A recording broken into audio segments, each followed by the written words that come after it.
datang di video presentasi kelompok 4. Kelompok 4 di sini akan membahas tentang game team building, yaitu yang pertama ada Glass Aladdin dan yang kedua yaitu ada Moving Ball Survive. Sebelum membahas lebih lanjut tentang game yang akan kami bahas, saya akan memperkenalkan anggota kelompok kami. Yang pertama ada Aleida Dwisita, yang kedua ada Aureli Oktania, lalu saya sendiri Kristina Kusumawardani, lalu selanjutnya ada Danti Milenda, lalu ada Karimatul Fitriana Dewi, selanjutnya Muhammad Sandi, Rizky Agus Setiawan, dan juga Sulastri. Baik, sekarang kita akan membahas lebih lanjut ke game Glass Aladdin yang pertama. Tujuan umum dari game Glass Aladdin yaitu untuk melatih anggota tim building dalam memecahkan masalah melalui kerjasama agar mencapai tujuan yang diharapkan.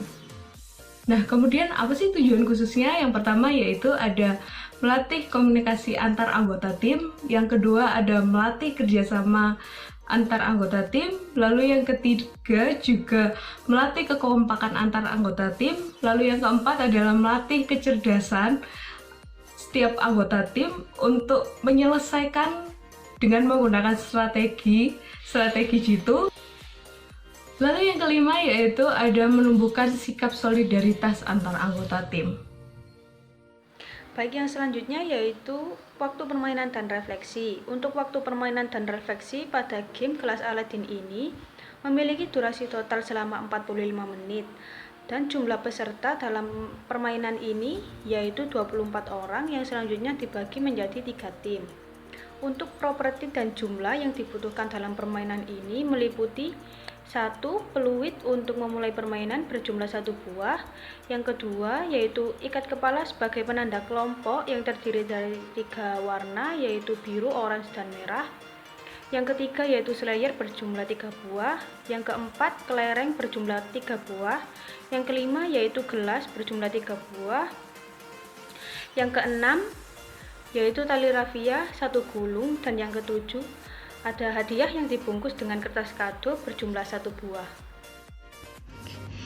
Baik, di sini saya Aurelia Oktania akan melanjutkan presentasi dari teman saya mengenai prosedur atau langkah-langkah permainan. Yang pertama, fasilitator mengarahkan peserta ke dalam arena permainan. Yang kedua, fasilitator memberikan salam pembuka dan doa bersama. Yang ketiga, fasilitator membagi kelompok dengan cara berhitung dengan satu kelompok berjumlah 8 orang. Yang keempat, fasilitator membagikan ikat kepala sebagai bentuk penanda kelompok dengan masing-masing warna yang berbeda. Kemudian tiap kelompok wajib membuat dan meneriakkan yel-yel. Yang keenam, fasilitator memberikan pengarahan kepada peserta berupa petunjuk game. Nah, berikut adalah peraturan permainannya.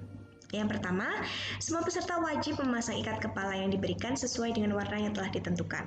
Kemudian setiap tim dibagi menjadi 2 bagian, satu di garis start dan satunya di garis estafet.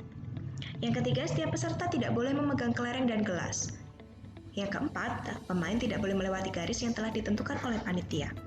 Kemudian setiap peserta yang menginjak garis pembatas akan didiskualifikasi. Berikut merupakan prosedur permainannya. Yang pertama, sebelum fasilitator meniup peluit, peserta tidak boleh mengangkat slayer terlebih dahulu. Yang kedua, setiap tim mengangkat slayer setelah peluit ditiup. Yang ketiga, selanjutnya tim akan melakukan estafet kepada tim lain. Dan yang terakhir, tim yang terlebih dahulu sampai garis finish harus meneriakkan yel-yel mereka. Nah, setelah permainan selesai, fasilitator kembali mengarahkan tim untuk berkumpul. Yang terakhir, fasilitator menyerahkan hadiah kepada pemenang.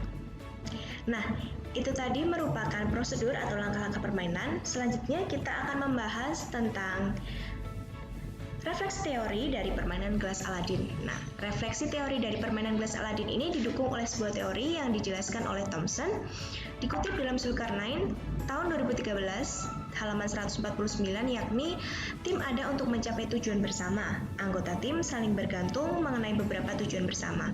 Tim dibatasi dan tetap relatif stabil dari waktu ke waktu.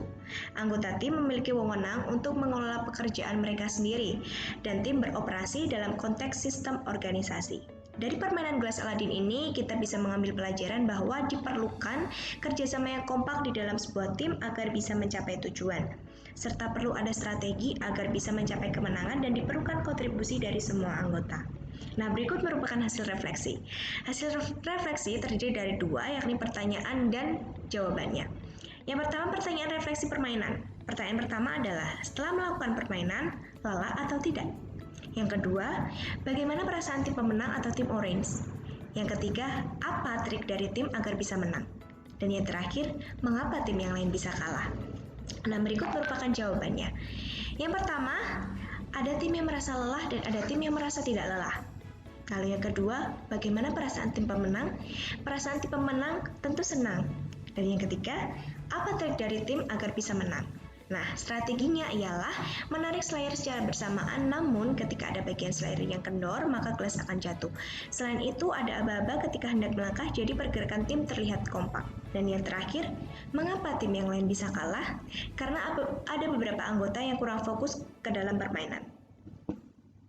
Saya Karimatul Fitriana Dewi akan melanjutkan penjelasan dari rekan saya.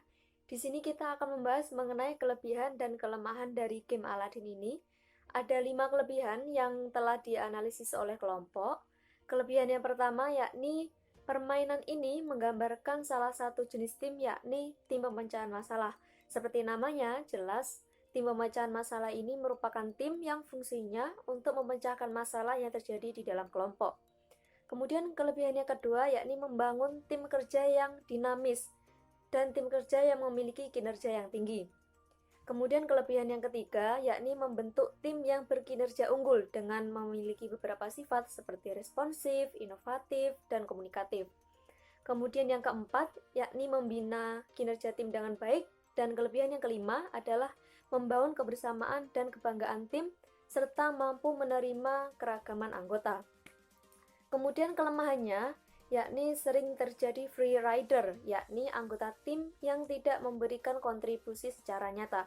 Ada 2 faktor yang menyebabkan tidak adanya kontribusi nyata dari anggota. Yang pertama, karena adanya anggota yang lebih dominan daripada anggota yang lain, sehingga anggota yang tidak dominan ini merasa kalah. Kemudian faktor yang kedua, karena memang tidak ada rasa ingin berkontribusi dan tidak ada motivasi untuk lebih memberikan kontribusi yang nyata kepada kelompoknya.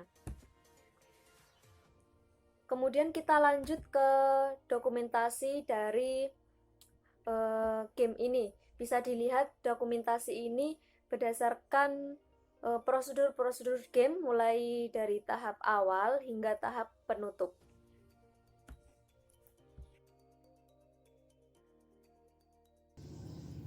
Sekarang kita sampai pada pembahasan game yang kedua, yaitu Moving Ball Survive atau disingkat MPS.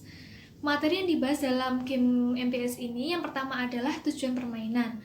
Tujuan permainan sendiri dibagi menjadi 2, yang pertama tujuan khusus dan yang kedua adalah tujuan umum. Tujuan khusus dari game MPS adalah melatih anggota tim building, membangun kerjasama di antara anggota tim untuk meningkatkan kekompakan, sehingga dapat mempermudah dalam mencapai tujuan. Untuk tujuan umumnya sendiri, yang pertama adalah melatih komunikasi yang efektif antar anggota dalam permainan. Yang kedua, melatih diri setiap anggota untuk lebih berkonsentrasi dalam permainan. Yang ketiga, melatih anggota untuk cepat bertindak dalam permainan. Yang keempat, menumbuhkan sikap solidaritas di antara anggota. Yang kelima, melatih kekompakan anggota dalam permainan. Yang terakhir, yang keenam adalah melatih kecerdasan anggota dalam mengatur strategi yang tepat untuk memenangkan permainan. Untuk waktu permainan dan refleksi game Moving Ball Survive, yang dibutuhkan adalah durasi game dan refleksi total selama 110 menit. Sedangkan jumlah peserta dalam game ini terkisar antara 8-20 orang. Baik, saya akan melanjutkan penjelasan dari teman saya mengenai permainan MBS atau Moving Ball Survive. Pada permainan ini, properti yang digunakan meliputi 2 buah ember, 2 buah gelas, 1 gulung tali rafia, 2 buah paralon, 2 buah bola, pita penanda kelompok dengan 2 warna yang berbeda, hadiah yang telah dibungkus dengan kertas kado sebanyak 2 buah, dan tanda start serta tanda finish permainan. Saya akan melanjutkan penjelasan mengenai prosedur atau langkah-langkah permainan MBS. Yang pertama, fasilitator mengarahkan peserta ke area game. Yang kedua, fasilitator memberikan salam pembuka dan berdoa bersama. Yang ketiga, fasilitator menginstruksikan bahwa peserta akan dibagi menjadi 2 kelompok. Yang keempat, pembagian kelompok akan dilakukan dengan menggunakan game mutiara kerang. Yang kelima, fasilitator memberikan pita kepada kelompok dengan masing-masing warna yang berbeda. Yang keenam, tiap kelompok akan membuat dan meneriakkan yel-yel. Yang ketujuh, fasilitator memberikan pengarahan kepada peserta berupa petunjuk game. Peraturan atau prosedur permainan meliputi: tim yang menjatuhkan bola akan kembali ke garis start. Tim harus memasukkan bola ke dalam pipa. Setelah bola masuk ke dalam pipa, tim harus mengisi pipa berlubang dengan menggunakan air. Selanjutnya, satu peserta bertugas mengambil air dari embel, dan peserta lainnya harus menutupi pipa berlubang dengan jari. Pemenang dari game adalah tim yang lebih cepat mengeluarkan bola dari pipa yang diisi air. Langkah selanjutnya yaitu, setelah permainan selesai, fasilitator kembali mengarahkan tim untuk berkumpul. Selanjutnya, fasilitator akan menyerahkan hadiah kepada pemenang. Untuk penjelasan materi selanjutnya akan dijelaskan oleh teman saya. Saya akan melanjutkan materi selanjutnya, yakni mengenai refleksi teori dari game MBS. Nah, Medax dalam Zulkarnain 2017 halaman 148 mengatakan bahwa anggota menyadari ketergantungan di antara mereka dan memahami bahwa sasaran individu atau pribadi dan tim itu paling efektif dicapai dengan cara saling mendukung. Nah, dukungan ini berpengaruh besar baik untuk meningkatkan semangat ataupun untuk mempererat kerjasama. Nah, berdasarkan teori tersebut relevan sekali jika dikaitkan dengan game MBS yang dalam penerapannya menekankan pada kerjasama tim. Tim harus melakukan kolaborasi dan kerjasama untuk memenangkan permainan dengan cara memasukkan bola ke dalam pipa tanpa menjatuhkannya. Selanjutnya adalah hasil refleksi dari game MBS, yakni pertanyaan yang ditujukan kepada kedua tim.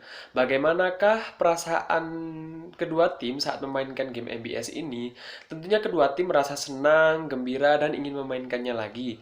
Bagaimanakah perasaan tim yang memenangkan pertandingan? Tentunya tim yang memenangkan pertandingan sangat senang, gembira, dan memainkannya lagi karena mendapat hadiah. Kemudian, bagaimanakah strategi kelompok sehingga dapat memenangkan permainan ini?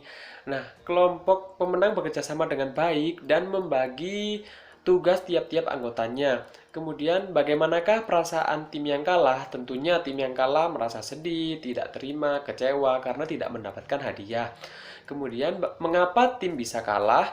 Karena mengalami kendala, yakni kurang kompak dan kurang fokus saat memainkan permainan. Kemudian, pelajaran apa yang dapat diambil dari kedua tim melalui permainan ini adalah pentingnya bekerja sama untuk mencapai tujuan. Baik, saya akan melanjutkan presentasi dari teman saya mengenai kelebihan dan kelemahan permainan MBS. Untuk kelebihan yang pertama, permainan MBS menggambarkan jenis tim pemecah masalah. Yang kedua, membangun tim yang dinamis, yakni kinerja tinggi, percaya diri, saling melengkapi. Yang ketiga, tim berkinerja unggul. Yang keempat, pembinaan kinerja tim, yakni menetapkan arah, bergerak, mempercepat gerak, dan sampai tujuan dengan baik. Yang kelima, kebersamaan dan kebanggaan tim, yakni mampu menerima keanekaragaman anggota. Selanjutnya, kelemahan dari permainan MBS. Yang pertama, fasilitator kurang cakap dalam menyampaikan penjelasan kepada seluruh peserta, sehingga banyak dari peserta yang menanyakan kembali mengenai aturan mainnya. Yang kedua, jenis permainan yang tergolong permainan outdoor, sehingga pengawas pada tiap peserta harus ekstra. Yang ketiga, game MBS belum bisa menerapkan empower, yaitu memberi kesempatan anggota tim menjadi pemimpin.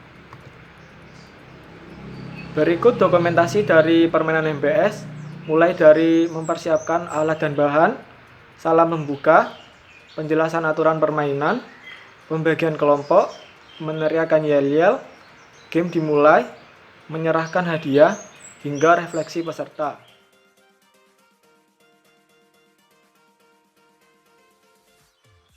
Sekian presentasi dari kelompok 4. Saya mengucapkan terima kasih atas perhatiannya. Kurang lebihnya saya mohon maaf. Wabillahi taufik walhidayah. Wassalamualaikum warahmatullahi wabarakatuh.